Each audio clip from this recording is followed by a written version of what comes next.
Recently, I spoke with a Protestant friend of mine who was intimidated out of a Catholic area where he has happily lived for many years. I also know members of my own tradition, Catholics, who've been forced out of Protestant areas of the city. Jesus always stood out against sectarianism of any kind. He befriended the outsider, the leper, the unwanted one. In Northern Ireland, we use flags to mark off territory, to exclude the other, unionist and nationalist.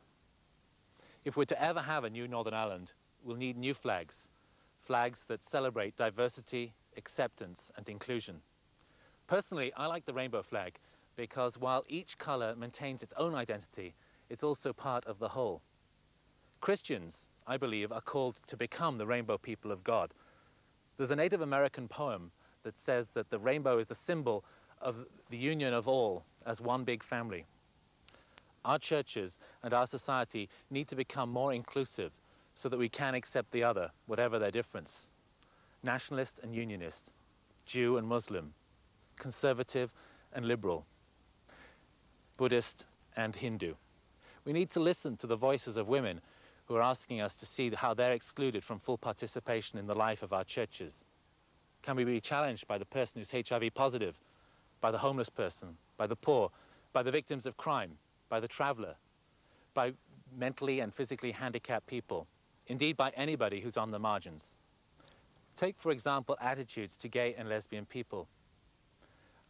Many of our newspapers still demonize gays. I knew a young man who killed himself because he was gay.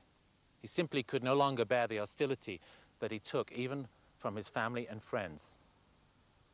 When we get closer to Jesus, when we're more inclusive, then maybe such a death might not need to happen.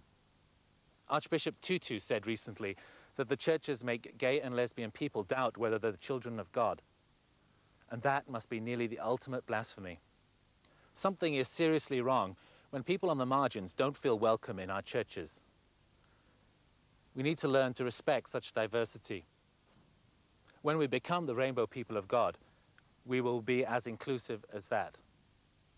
When we're as inclusive as Jesus, our churches will help us move from self-hate to self-love, from alienation and emptiness to a joyful hope, a hope that's based on a personal relationship with Jesus, one that leads us outwards in a loving, committed, inclusive love of our neighbour.